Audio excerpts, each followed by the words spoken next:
Hi guys दोस्तों, good evening साथियों।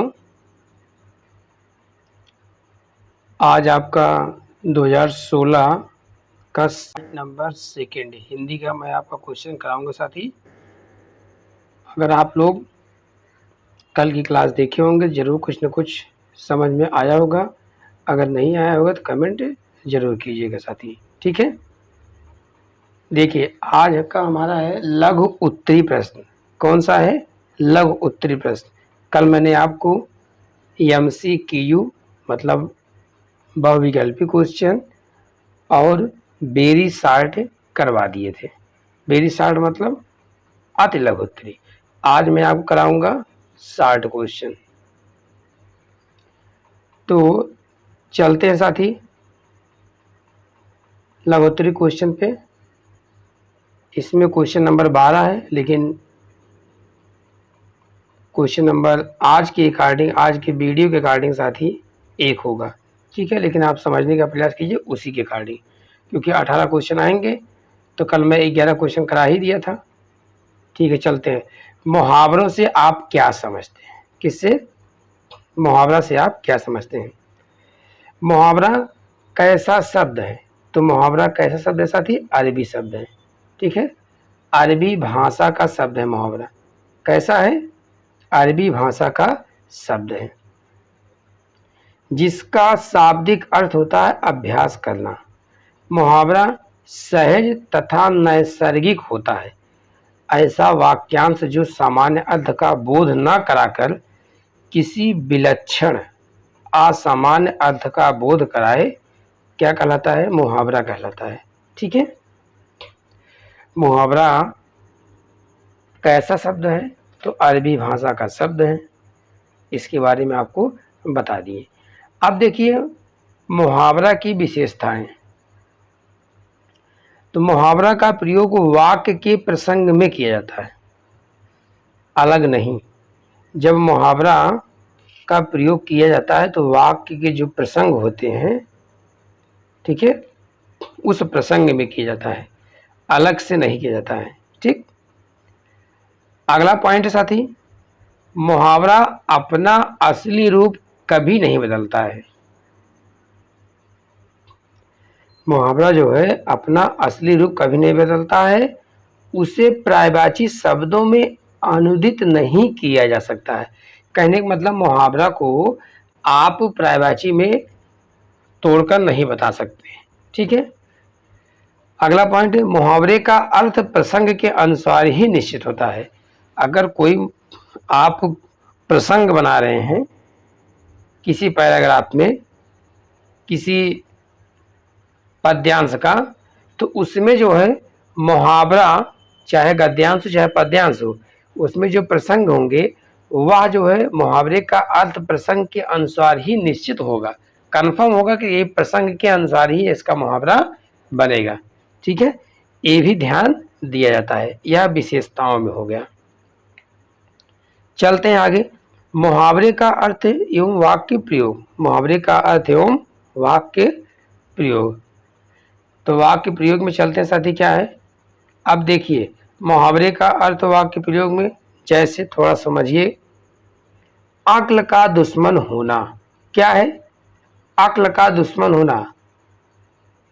इसका अर्थ होगा मूर्ख होना। अब वाक्य प्रयोग, राम को समझना बहुत कठिन है, वह तो अक्ल का दुश्मन है। ऐसे पेपर में बीटीसी वाले सेमेस्टर में, जो थर्ड सेमेस्टर का पेपर है, ऐसे आता है। उसमें पूछ लेगा मुहावरा का अर्थ बताते हुए किसी एक दो मुहावरा का वाक्य प्रयोग और अर्थ बताइए। बस वाक्य प्रयोग कीजिए और अर्थ बताइए, यही इतना कहता है, ठीक है साथी। तो अब देखिए आपको एग्जाम्पल बता दिए। अक्ल का दुश्मन होना, मूर्ख होना। वाक्य प्रयोग, राम को समझना बहुत कठिन है, वह तो अक्ल का दुश्मन है। अगला है आग में घी डालना, क्रोध भड़काना। क्या है? आग में घी डालना का मतलब है क्रोध भड़काना। वाक्य प्रयोग, दो परिवारों में विघटन देखकर उसने लड़ाई कराकर आग में घी डालने का कार्य किया है। कहने का मतलब जो दो परिवार हैं विघटन देखकर उसमें क्या है, लड़ाई कराने का कार्य, लड़ाई करवा देना यह जो है आग में घी डालने के बराबर है। ठीक है, जैसे और एग्जाम्पल समझिए, मोहन और सोहन के बीच में लड़ाई करवा देना या घी डालने का कार्य करना हो गया कि आग में घी डालने का कार्य क्या है। अगर मोहन और सोहन दोनों क्या हैं, बहुत अच्छे दोस्त हैं और उसी में कोई क्या कर दिया, लड़ाई करवा दिया, तो वह आग में घी डालने का ही कार्य हुआ। ठीक है, चलते हैं आगे अगले क्वेश्चन पे साथी, समझिएगा। अगला क्वेश्चन हमारा है पांचवा क्वेश्चन, सॉरी 13वां क्वेश्चन। कौन सा है? 13वां क्वेश्चन से क्या तात्पर्य है? अनौपचारिक इनफॉर्मल डिडक्शन। ठीक है, या इनफॉर्मल डिडक्शन लैंग्वेज से क्या तात्पर्य है? तो अनौपचारिक भाषा का तात्पर्य उन साधनों से है जिनका विकास समाज में स्वाभाविक रूप से होता है। इस भाषा की न तो कोई निश्चित योजना होती है और न ही कोई निश्चित नियम होते हैं। यह भाषा हम स्वयं वातावरण से सीखते हैं, इसे सीखने का कोई नियम नहीं होता है, अर्थात इसमें किसी व्याकरण नियम का पालन नहीं किया जाता है। मातृभाषा और क्षेत्रीय भाषा अनौपचारिक भाषा है। आपकी मातृभाषा और क्षेत्रीय भाषा कैसी भाषा है? तो अनौपचारिक भाषा है। अनौपचारिक भाषा अधिक आकस्मिक और सहज होती है, मतलब आप अचानक जो है सीख सकते हैं और जान सकते हैं, बहुत सरल होती है। इसका उपयोग दोस्तों या परिवारों के साथ लिखित या बातचीत में संचार करते समय किया जाता है। आपसे पूछा जाएगा कि अनौपचारिक भाषा का प्रयोग दोस्तों और परिवारों के साथ क्या किया जाता है? तो हाँ, किया जाता है। ठीक है, लिखित या बातचीत में संचार करते समय इनका प्रयोग किया जाता है। चलते हैं साथी, आपको अगले क्वेश्चन पे ले चलते हैं, मात्रा किसे कहते हैं। अब मात्रा के बारे में आप जानिए। मात्रा, क्वेश्चन नंबर 14, व्यंजन के साथ स्वर को मिलाने के साथ जो चिन्ह जोड़ा जाता है वह मात्रा कहलाता है। मतलब किसी व्यंजन के साथ में स्वर को मिलाने के लिए जो चिन्ह जोड़ा जाता है वह क्या होता है? मात्रा कहलाता है। मात्रा स्वर का रूप है जो स्वर का प्रतिनिधित्व करता है। ठीक है, मात्रा की संख्या 11 होती है। मात्रा की संख्या कितनी होती है? मात्रा की संख्या 11 होती है, लेकिन दृश्य रूप में कितनी दिखती है बाबू? 10 दिखती है। दृश्य जो दिखाई देती है मात्रा वो 10 होती है। आ छोटा, छोटा आ स्वर की मात्रा संकेत रूप में नहीं होती है, इसलिए आ को उदासीन स्वर कहा जाता है। क्या कहा जाता है? छोटा आ को क्या कहा जाता है? तो इनको कहा जाता है उदासीन। क्या कहा जाता है? उदासीन। क्या कहा जाता है? उदासीन स्वर कहा जाता है। ठीक है, चलिए इसमें आप समझिए, आपको बताते हैं। देखिए, स्वर में बड़ा आ, छोटी ई, बड़ी ई, छोटा ऊ, बड़ा ऊ, री, ए, ऐ, ओ, औ, इसको काउंट करते हैं तो 1 2 3 4 5 6 7 8 9 10। ठीक है, इसका मात्रा यहाँ है, बड़ा आ का, छोटी ई है, बड़ी ई है, छोटा ऊ है, बड़ा ऊ है, री है, ए, आई, ओ, औ। ठीक है, यह आपका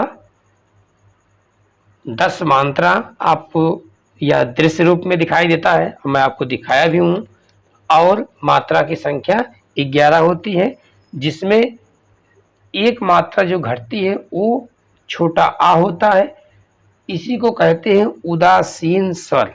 ठीक है, चलते हैं आपके अगले क्वेश्चन पर। निबंध का क्या अभिप्राय है? क्या है? निबंध का क्या अभिप्राय है? निबंध, तो आप समझिए निबंध का क्या अभिप्राय है। ठीक,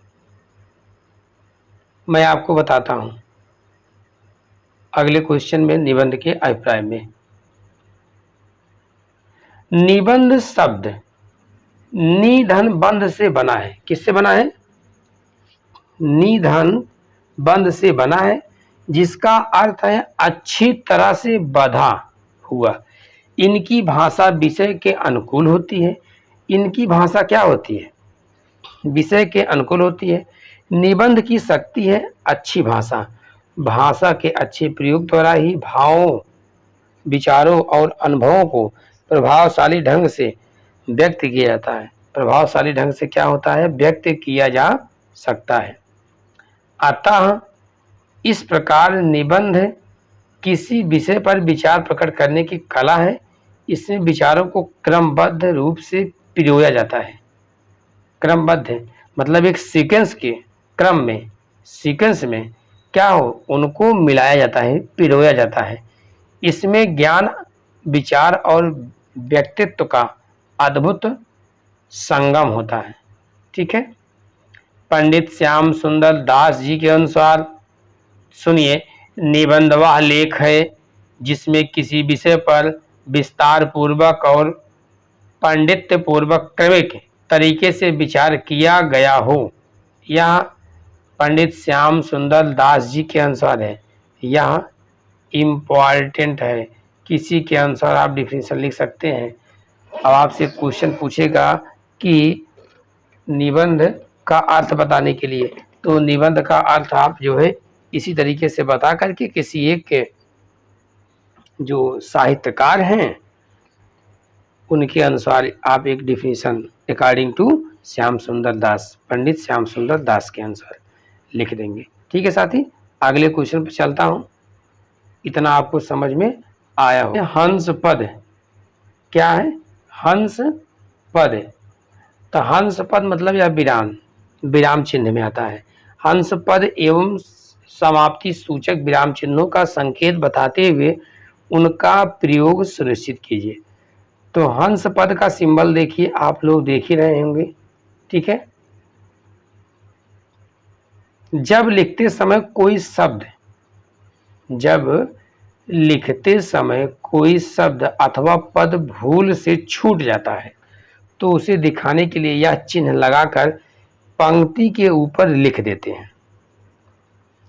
पंक्ति के ऊपर लिख देते हैं। जैसे राम एक अच्छा लड़का है। ठीक है। राम क्या है? राम एक अच्छा लड़का है। लेकिन अब इसी में लिखना है कि राम एक बहुत अच्छा लड़का है। तो देखिए यहां पर बीच में हंस पद लगा दिया गया है। क्या लिया गया है? हंस पद लगा करके और ऊपर जो छूटा हुआ शब्द था, जो पद था, भूल गए थे, उसी को यहां पर ऊपर लिख दिए है। तब इसको हम अब क्या कंप्लीट पढ़ेंगे साथी? हम इसको पढ़ेंगे कि राम एक बहुत अच्छा लड़का है। क्या कहेंगे? राम एक बहुत अच्छा लड़का है। समझ में आ गया होगा। ठीक है। अब देखिए आता है समाप्ति सूचक। क्या आता है? समाप्ति सूचक। समाप्ति सूचक चिन्ह मतलब पूर्ण विराम। क्या है? पूर्ण विराम। पूर्ण विराम से आशय है पूरी तरह से ठहरना या रुकना। पूर्ण विराम का उपयोग वाक्यों के अंत में किया जाता है। जैसे आप मान लीजिए किसी बच्चे से, कोई टीचर किसी बच्चे से क्लास में हिंदी को पढ़ने के लिए कहा, तो बच्चा क्या है, कोई पैराग्राफ पढ़ा, पढ़ने के बाद में वहां पर वह रुकना, जो ठहरना, जो ठहराव होता है, वही क्या है? पूर्ण विराम होता है। ठीक है। वही क्या है? पूर्ण विराम है। और इसका प्रयोग हमेशा वाक्य के अंत में ही किया जाता है। ठीक है। जैसे श्याम खेलता है। क्या करता है? श्याम खेलता है। सोहन तथा मोहन विद्यालय गए थे।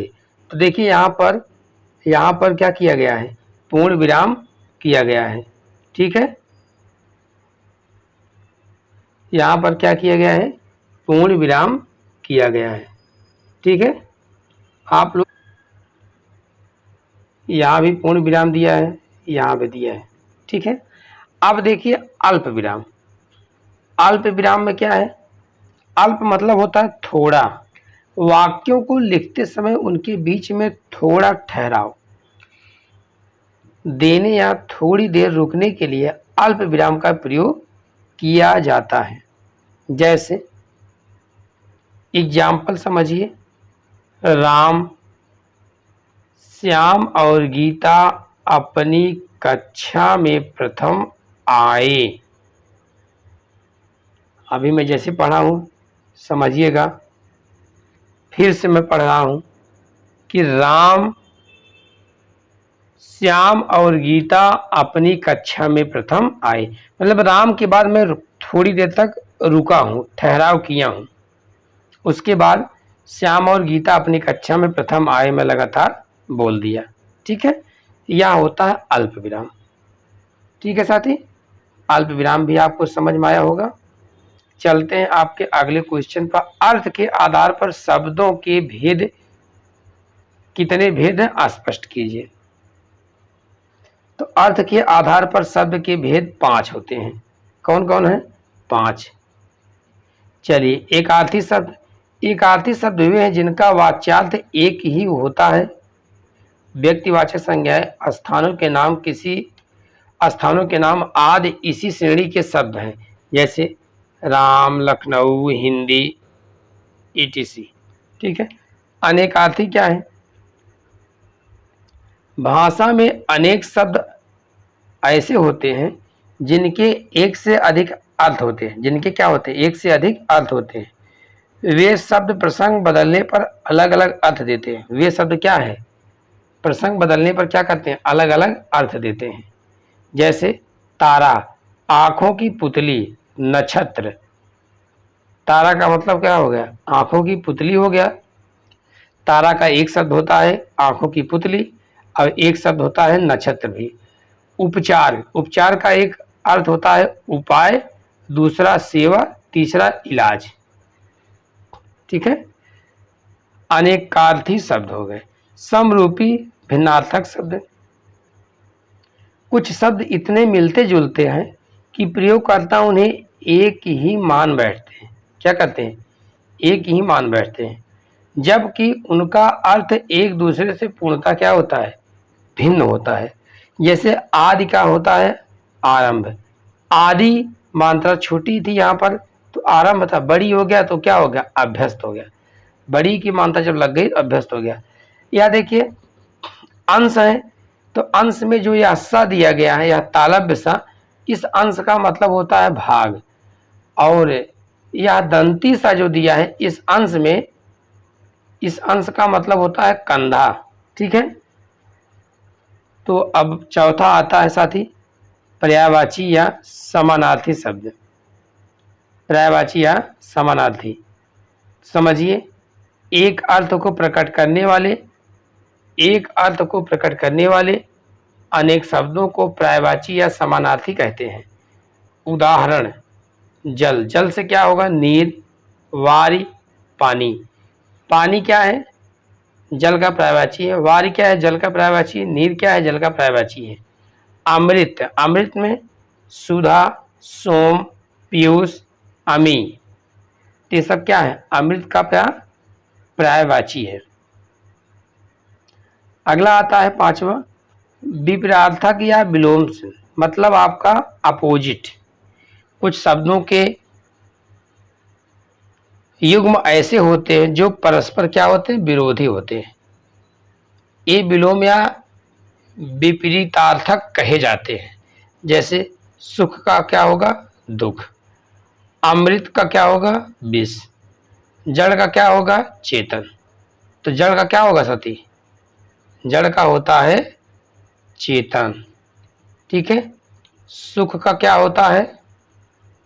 सुख का होता है दुख। ठीक है, ऐसे रात का क्या होगा? दिन। ठीक है, बात समझ में आ गई होगी। तो मैंने आपको अभी अर्थ के आधार पर शब्द के भेद बताए। शब्द के भेद आपके 5 प्रकार के बताए। एकार्थी शब्द बताए, ठीक है, अनेकार्थी शब्द बताए, समरूपी भिन्नार्थक शब्द बताए, पर्यायवाची या समानार्थी शब्द बताए। 5वां था विपरीतार्थक या विलोम शब्द। चलिए साथियों, आपका यह लास्ट क्वेश्चन है 18 नंबर। निम्नलिखित वाक्य में विराम चिन्हों का उचित प्रयोग कीजिए। सुकरात ने कहा है कि जो मनुष्य मूर्ख है और जानता है कि वह मूर्ख है वह ज्ञानी है, पर जो मूर्ख है और यह नहीं जानता है कि वह मूर्ख है वह सबसे बड़ा मूर्ख है। तो इसमें आपको कहाँ कहाँ विराम चिन्ह देना है, ठीक है, मैं आपको बताता हूँ। सुकरात ने कहा कि जो मनुष्य मूर्ख है और जानता है कि वह मूर्ख है, वह क्या है, मूर्ख है। तो पहला विराम चिन्ह हमको कहाँ देना है, यहाँ देना है। वह मूर्ख है, वह ज्ञानी है, यहाँ देना है। पर जो मूर्ख है और यह नहीं जानता कि वह मूर्ख है, वह सबसे बड़ा मूर्ख है, ठीक है। हमको यही दिखाना था, यही बताना था कि कहाँ कहाँ पर विराम चिन्हों का उचित प्रयोग किया जाएगा, ठीक है, कर सकते हैं। तो जरूर साथियों आपको समझ में आया होगा। आपका 2016 का यह सेट कंप्लीट हो जाता है हिंदी का, ठीक है। बाकी और सब्जेक्ट का भी आपको कराएंगे साथियों, पहले हिंदी का ही करवा दे रहे हैं, ठीक है। आप लोगों को जो अगर जैसी कुछ असुविधा होती है तो आप कमेंट बॉक्स में जरूर कमेंट कीजिएगा। अपने दोस्तों तक ज़्यादा से ज़्यादा शेयर करने का प्रयास कीजिए, जिससे कि जितने हमारे डीएलएड के भाई और बहन हैं जो 3rd सेमेस्टर के हैं, वो चाहे किसी भी बैच के हों, चाहे किसी का बैक लगा हो या फ्रेश बच्चा हो, तो उस सभी साथियों तक पहुंचाने का प्रयास कीजिए, जिससे कि सभी लोग जुड़ें। और मैं अपने प्लेटफॉर्म के माध्यम से, टारगेट विथ रोहित के माध्यम से, इस प्लेटफॉर्म के माध्यम से आप लोगों को पूरा निःशुल्क पढ़ाने का जो वादा किया हूं साथी, आप लोगों को एक एक क्वेश्चन मिलेगा पेपर में। इस चीज का आप अनुमान नहीं लगा सकते हैं अभी, क्योंकि अभी पेपर होने में समय है। जब पेपर आपके सामने आएंगे ना, तो ये सब क्वेश्चन आपके सामने से गुजरते हुए आपको दिखेंगे, ठीक है साथी। आज की क्लास यहीं तक। बहुत बहुत धन्यवाद। All the best. जय हिंद, जय भारत, वंदे मातरम।